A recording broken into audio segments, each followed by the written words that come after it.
We are getting some breaking news in the investigation into the disappearance of Nancy Guthrie. Subscribe right now. Hit that notification bell. Turn on every notification. The house was locked from the inside, but one of the windows had been left open. That was the first detail that didn't make sense. Early that morning, when officers arrived at the home of Nancy Guthrie, there were no signs of forced entry, no visible struggle, nothing overturned.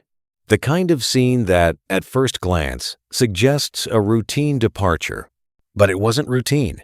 Nancy's car was still in the driveway. Her purse had been left behind, and based on what family members later shared, that wasn't something she would normally do. It was a small contradiction. But in cases like this, small contradictions tend to matter.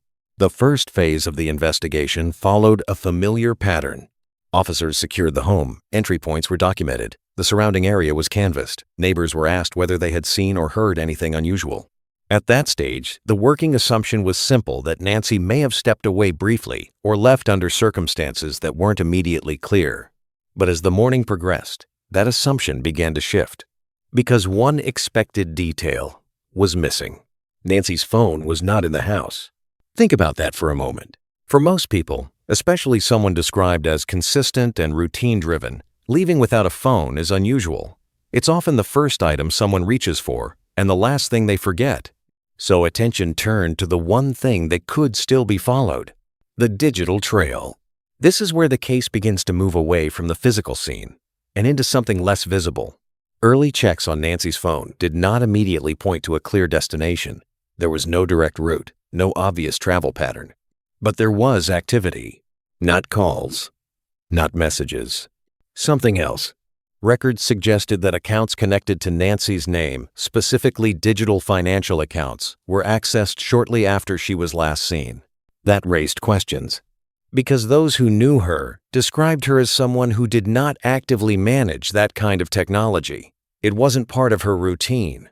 It wasn't something she was known to engage with regularly. So one possibility began to take shape. If the activity was real, then someone else may have been responsible for it. But that wasn't the detail that stood out most.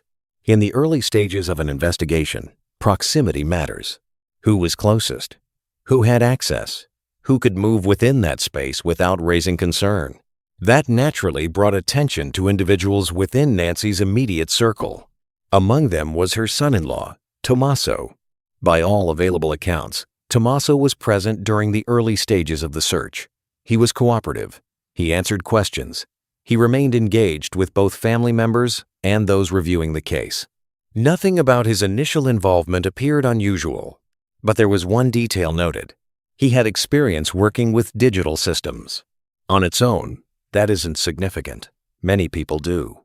But in the context of unexplained digital activity tied to Nancy's accounts, it became a detail that was documented and set aside. Not a conclusion, just a point of reference. As the first week progressed, a timeline began to take shape, not just of Nancy's last known movements, but of everything happening around that same window of time. Who was where, when devices were active, when signals appeared, and when they stopped. For a while, the sequence appeared consistent, until it didn't, because one detail introduced a contradiction that couldn't be easily explained. A nearby security camera positioned several houses away captured a vehicle associated with the household moving during the early hours of the morning, at a time when, based on statements, everyone inside the home was believed to be asleep. Now that alone doesn't establish anything. Vehicles move, people step out, details can be misinterpreted. But when that movement was compared with digital records, the situation became less clear, because the data suggested activity occurring in a different direction. Not dramatically far, but far enough to matter. At this point, there were still no clear answers. Only inconsistencies. A secured home, a missing phone, unfamiliar digital activity, and a timeline that didn't fully align. Cases like this rarely break open all at once.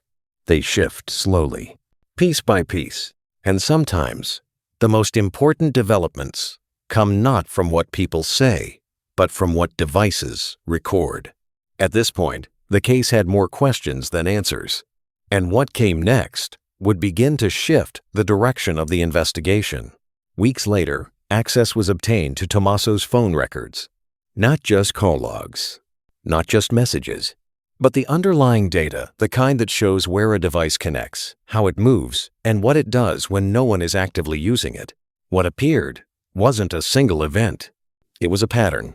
During the early hours of the morning, Nancy disappeared within a window when Tommaso stated he was at home and asleep. His device registered activity, not consistent with communication, but with movement. The phone briefly connected to a secondary network, not his own, not Nancy's, a separate location, approximately 2 miles away. Think about that. A device linked to someone who reported being at home, appearing, even briefly, in another location. On its own, that doesn't explain anything, but it does introduce a question. And in cases like this, questions are where everything begins. From that point forward, the focus didn't shift dramatically. It narrowed. Earlier assumptions were revisited. The timeline was examined again, this time with that new detail in mind. Physical movement was compared more closely with digital records, and attention centered on what happened during that specific window of time. Because now, there was a gap. Not a large one, but enough to matter. And there was one additional detail in those records that didn't immediately stand out. It wasn't about movement or location, but something more subtle. Something that suggested the device may not have been alone during that window. Now the case is working with a set of facts that don't fully align. A home that appeared secure. A phone that was missing. Digital activity that doesn't match known behavior, and a device that briefly appears in a location its owner never mentioned. But the real question isn't just where that phone went, it's what happened in the minutes after it stopped moving. Because within that same window, another signal was detected in the area, not registered to Tommaso, and not connected to Nancy. A presence that appears briefly, and then disappears. What that signal represents is still being examined, but it introduces a possibility that can't be ignored, that someone else may have been there. And if that's the case, then the timeline we've been looking at may be missing a critical piece. The question now is not just what happened to Nancy Guthrie, it's who else was involved. In the moment, everything changed. Investigators did not treat that second signal as a conclusion. They treated it as a problem. Because in most cases, digital data helps narrow possibilities. It clarifies movement. It confirms presence. It brings structure to uncertainty. But here, it did the opposite. It introduced something that didn't belong. A second device, a second presence, a brief appearance in the same location during the same window, and then nothing. No continued signal, no identifiable owner, no clear explanation. So the focus of the investigation adjusted. Instead of asking where Nancy went, attention turned to a different question. What happened during that gap? Because everything now seemed to center around a very specific period of time. Not the entire night, not the entire morning, just a narrow window between the last confirmed moment inside the house and the first signs of digital movement. And within that window, more than one device may have been active. So the review began again, this time starting from the location tied to that movement. A vacant property, unoccupied, unlit, not part of the family's routine. At least, not on record. According to available information, the property had no recent tenants, no scheduled maintenance, no expected visitors, which raised a simple question. Why that location? Because in cases involving movement, locations are rarely random. They serve a purpose. They provide access, privacy, or distance. Sometimes, all three. Surrounding data was reviewed, nearby networks, signal strength, environmental patterns that might explain the connection. But what stood out wasn't how long the device stayed. It was how briefly it appeared. The connection was short, almost transitional, as if the device wasn't meant to remain there. Think about that. A location that isn't occupied, a device that connects briefly, and a second signal appearing at nearly the same time. Not a destination, a point in between. From there, the timeline was re-examined again, but this time, It wasn't built from the house outward.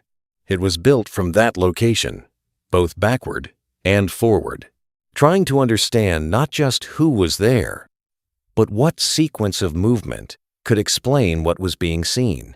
Because if the device reached that property, even briefly, then something led it there, and something led it away. Within that same data set, another pattern began to take shape. Periods of silence. Moments where the device wasn't transmitting.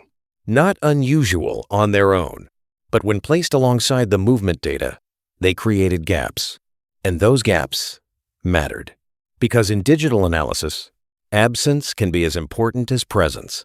A device that stops communicating doesn't disappear. It continues to exist. It continues to move. It simply stops telling you where it is. So, another question emerged. What was happening during those silent intervals? Because those were the moments no one could account for. Not through statements, not through signals, only through inference. At the same time, Tommaso's account of that morning remained consistent. He reported being at home, asleep, unaware of anything unusual until later that day. And up to that point, there had been nothing directly contradicting that claim, only data that didn't fully align. And in investigations, there is a difference. A contradiction challenges a statement. An inconsistency invites a closer look. So the data was examined more closely. Distance, travel time, signal transitions, all measured against the time frame provided. Some elements could be explained, others could not. Not easily, not without introducing additional movement or additional involvement, which brought attention back to the second signal. Because that presence, brief as it was suggested that the device linked to Tommaso may not have been the only one moving through that timeline. And if that's true, then the events of that morning may not have involved just one person, but more than one. At that point, the scope widened slightly, not dramatically, but enough to consider possibilities that had not been prioritized earlier. Nearby properties were reviewed, access points were checked, and attention turned to whether anyone else could have been in that area without drawing notice. Because the location itself offered something important. Isolation. Not complete isolation, but enough. Enough to avoid immediate detection. Enough to create a pause in visibility. And within that pause, something may have happened. But there was still a problem. Because while the data suggested movement and the second signal suggested presence, there was still no clear link connecting those moments directly to Nancy. No confirmed sighting. No direct interaction captured. Just patterns and gaps. So once again, attention returned to the starting point, the house. Because if something happened during that window, then something must have happened before it. Something small, something easy to overlook. Entry points were reconsidered. Earlier assumptions were revisited. And the idea that the scene had been simple was questioned. Because sometimes a scene does not show disruption. Sometimes it hides it. A lack of forced entry does not always mean a lack of entry. Access does not always leave damage. Sometimes it relies on familiarity, on timing, on being allowed inside without resistance. And that possibility began to shift how everything else was viewed. Because if the initial moment inside the house was not forced, then what followed may not have been chaotic. It may have been controlled, more deliberate, more structured, and that leads to a point investigators are still working to understand. Because the records did not just show movement, they showed timing, precise timing, moments where actions appeared to align closely enough to raise concern, but not clearly enough to explain. And within that alignment, one detail stood out, a brief overlap between two signals, two devices, occupying the same general area at the same time. Not long enough to establish interaction, but long enough to raise a question. Were they connected?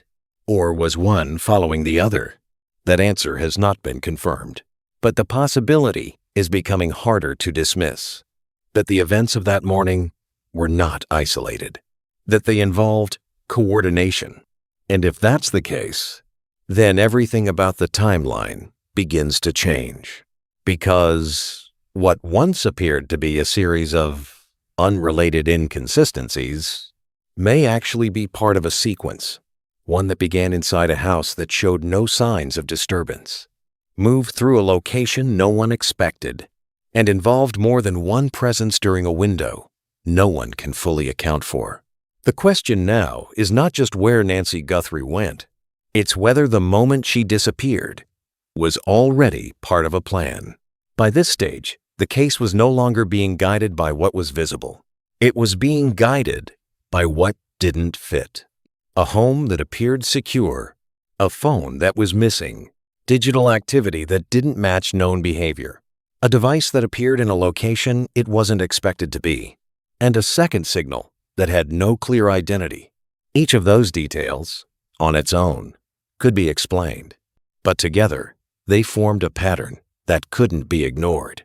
So the focus shifted again, not outward, but inward, back to the data. Because while physical evidence can fade, disappear, or be misinterpreted, digital records tend to remain consistent.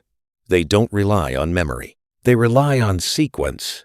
And in this case, sequence became central. Every known event was aligned into a single timeline, not just where devices appeared, but when, connection by connection, moment by moment, looking for overlap, looking for order, looking for anything that could turn uncertainty into structure. And that's when something began to stand out, not in the movement, not in the location, but in the timing between actions. Because while the data showed gaps, those gaps were not random. They followed a pattern, short bursts of activity, followed by silence, then movement, then silence again, almost as if the device was being used in intervals, not continuously, not casually, but deliberately. Think about that for a moment. A device that doesn't behave naturally, that doesn't reflect routine use, but instead reflects controlled interaction. That distinction matters because it suggests that whoever was handling that device was not using it without purpose. They were using it carefully, and that detail began to influence how everything else was understood. Because if the device was being used in a controlled way, then the movement associated with it may not have been spontaneous. It may have been planned. That possibility brought renewed attention back to the location tied to the earlier connection, the vacant property, because what once appeared to be a brief, unexplained signal now began to look more like a deliberate stop, not the beginning, not the end, but part of a sequence. The area was reviewed again, not just physically, but digitally. The scope was expanded, looking beyond the strongest signals, into weaker traces, background activity, fragments that don't immediately stand out. And within that expanded view, there was something that required a closer look. Recovered data fragments, incomplete, partially deleted, and still being evaluated for context. According to available information, these records did not contain a full exchange. They were not clear enough to draw conclusions, but they suggested timing, they suggested planning, and they suggested that more than one action may have been coordinated within that same window. Care is taken with fragments like this. Context matters. Interpretation matters.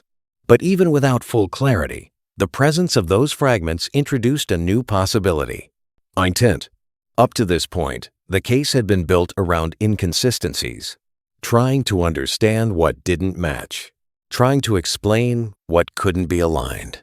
But now, there was something that suggested those inconsistencies may not have been accidental, that they may have been part of a sequence, one that appeared disconnected but wasn't. And if that's true, then the timeline that had been reconstructed was not just a record of events, it was a structure, one that had been followed, and then partially erased. That realization brought everything back to a central question. Who was involved? Because the second signal had never been identified. The presence had been detected. The timing had been recorded. But the identity remained unknown. And now, with the possibility of coordination, That unknown presence became more significant. All available data was reviewed again, looking for any trace that could connect that second signal to a known device, a known individual, anything that could turn presence into identity. Most of the data remained inconclusive, but there was one detail that began to surface, not directly, but through association, because in the same time frame that the second signal appeared, another device, previously considered unrelated, briefly entered the same network range. It wasn't connected long enough to stand out at the time. It didn't remain active. It didn't generate significant data, but it was there. And when that moment was revisited, it became more relevant because that device had appeared before, not at the vacant property, but earlier, closer to Nancy's home, not inside, not clearly involved, but present, at a distance, at a time that had not initially been considered critical, which raised a new possibility that the second signal was not random and not isolated, but part of a larger movement, one that began near the home, moved outward, and intersected with a device linked to Tommaso at that location. That connection has not been confirmed, but it remains under consideration, because if it exists, then the sequence becomes clearer, not complete, but clearer. And with that clarity comes a shift in how the case is understood, because it suggests that what initially appeared to be a disappearance may not have been spontaneous. It may not have been isolated, and it may not have been unplanned. It may have involved coordination. And if that's the case, then the investigation is no longer just about reconstructing what happened.